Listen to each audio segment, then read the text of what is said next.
La Biblia nos indica el sitio exacto en donde se posó el arca. Además nos permite calcular los días en los cuales estuvo Noé en el arca. Todo esto lo encontramos en el capítulo 8 del libro de Génesis que vamos a analizar en este video. Recordamos que el capítulo 8 se encuentra dentro de la historia de Noé, que van desde el capítulo 6, versículo 9, hasta el capítulo 9, versículo 29. Y Génesis, capítulo 8, se centra básicamente en el fin del diluvio y el sacrificio de Noé al Señor. Y el capítulo 8 lo podemos dividir en las siguientes partes. El descenso de las aguas de los versículos 1 al 5, que son como una introducción general a toda la primera sección.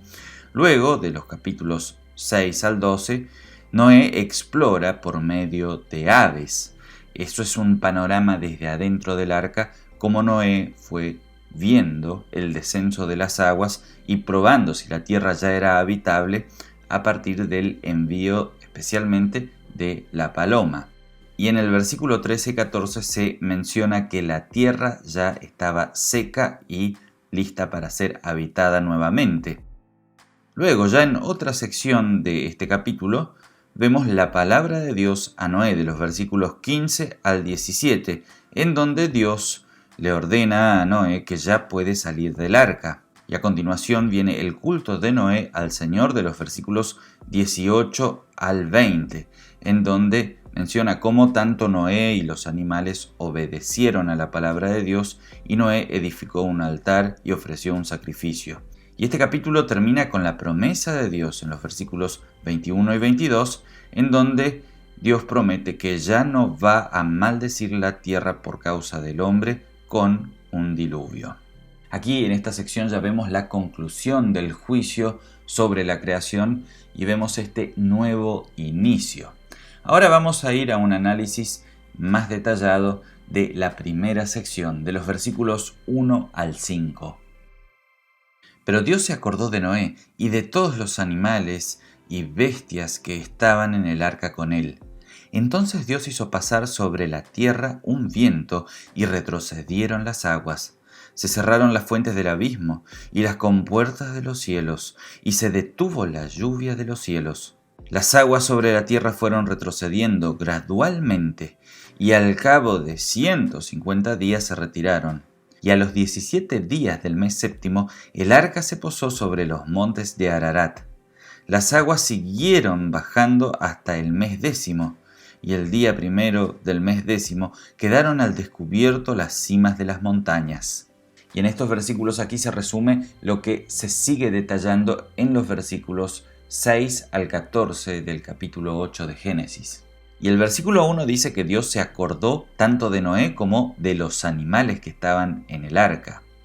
No es que Dios se haya olvidado de Noé y de los animales arriba del arca, sino que es una manera en la cual la narrativa bíblica describe el momento de la intervención de Dios. Cuando Dios se acuerda de su pueblo o de su creación, como en este caso, siempre va a suceder algo bueno, algo en beneficio de ellos, como vemos aquí. Allí también vemos varios textos que hablan de cómo Dios ha intervenido en diferentes ocasiones acordándose de su pueblo. Y parte del versículo 1 y el versículo 2 se enumeran las acciones de Dios para que el agua retroceda. Dios hizo pasar un viento y retrocedieron las aguas, se cerraron las fuentes del abismo, las compuertas de los cielos, y se detuvo la lluvia de los cielos. Así como la palabra de Dios detuvo aquí en esta historia el diluvio, también nuestro Señor Jesucristo detuvo la tormenta sobre el lago o sobre el mar de Galilea, como leemos en Mateo 8, 26, 27. Y Él les dijo: ¿por qué teméis, hombres de poca fe? Entonces, levantándose, reprendió a los vientos y al mar, y sobrevino una gran calma. Y los hombres maravillados decían: ¿qué hombre es este que aún los vientos y el mar le obedecen? Y también el versículo 4 nos da el sitio exacto en donde se posó el arca, que es el monte Ararat. Se estima que fue en la zona montañosa de la antigua Mesopotamia, que hoy es el oriente de Turquía, como vemos allí en el mapa. Y en los versículos del 6 al 12 se nos explica cómo Noé iba explorando el descenso de las aguas por medio de las aves. A cabo de 40 días, Noé abrió la ventana del arca que había hecho y envió un cuervo, el cual salió y estuvo yendo y viniendo hasta que las aguas sobre la tierra se fueron secando. También dejó salir una paloma para ver si las aguas se habían retirado de la faz de la tierra, pero al no hallar la paloma donde asentarse, volvió al arca, donde estaba él, porque las aguas aún cubrían la faz de toda la tierra. Entonces Noé extendió la mano y, tomándola, la hizo entrar consigo en el arca. Esperó aún otros 7 días y volvió a enviar a la paloma fuera del arca. Y al atardecer la paloma volvió a donde él estaba, pero ya traía en el pico una hoja de olivo. Así supo Noé que las aguas se habían retirado sobre la tierra. Todavía esperó 7 días más y volvió a enviar la paloma, pero ésta ya no volvió a donde él estaba. Aquí la narrativa nos coloca dentro del arca y cómo Noé medía el descenso de las aguas. El cuervo iba y venía, la paloma en su primer viaje fue y regresó, no hallando dónde posar. En el segundo viaje, la paloma trajo una rama de olivo y en el tercer viaje la paloma ya no regresó. Es interesante ver cómo los padres de la iglesia, o sea, los primeros teólogos cristianos, interpretaron este pasaje. Por ejemplo, aquí, Cirilo de Jerusalén escribe lo siguiente respecto a este pasaje. Algunos dicen que, así como la salvación vino en tiempo de Noé por la madera y el agua, allí fue el comienzo de una nueva creación. Y como la paloma volvió a Noé en la tarde con una rama de olivo, así dicen, el Espíritu Santo descendió sobre el verdadero Noé, el autor de la nueva creación, cuando la paloma espiritual descendió sobre él en su bautismo para mostrar que él es quien, por el madero de la cruz, confiere la salvación a los creyentes y quien hacia la tarde, por su muerte, dio al mundo la gracia y la salvación. Aquí vemos cómo los primeros cristianos asociaban la salvación del arca con la salvación de nuestro Señor Jesucristo. Y en los versículos 13 y 14 se describe que la tierra ya estaba seca. Dicen así: el día primero del mes primero del año 601 de Noé, se secaron las aguas sobre la tierra. Entonces Noé quitó la cubierta del arca y miró, y resultó que la superficie de la tierra se estaba secando. Y a los 27 días del mes segundo, la tierra ya estaba seca. Si sumamos los días que aquí se describen, llega a los 371 días. Esto es más que un año. Es mucho tiempo. Aquí vemos que por las aguas del diluvio Dios purificó al mundo de la maldad y nuevamente después de tanta muerte hubo vida. Y este aspecto es por el cual se asocian las aguas del diluvio a las aguas del bautismo, en donde Dios ahoga al viejo hombre y donde hay nueva vida por medio de las aguas bautismales. En el bautismo morimos y resucitamos. Nos unimos a Cristo, como bien lo expresa el apóstol Pablo en Romanos 6, 3 a 4. Allí el apóstol afirma: ¿no saben ustedes que todos los que fuimos bautizados en Cristo Jesús, fuimos bautizados en su muerte?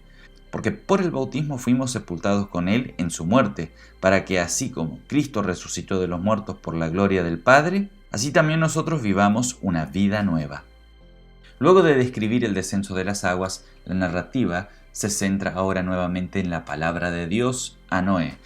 Los versículos 15 al 17 dicen así: Entonces Dios habló a Noé y le dijo: Sal del arca, tú y tu mujer y tus hijos, y las mujeres de tus hijos que están contigo.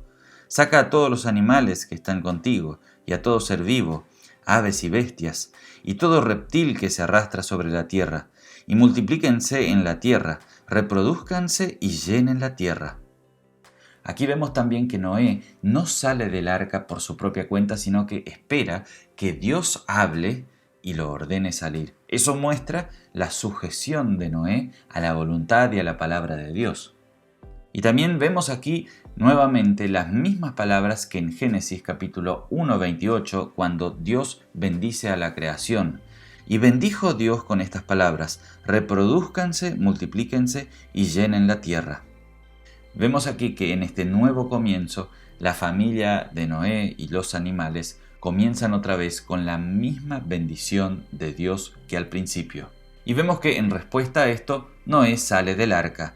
Salió entonces Noé con sus hijos, su mujer y las mujeres de sus hijos. Y también salieron del arca todos los animales y todo reptil y toda ave y todo lo que se mueve sobre la tierra según sus especies.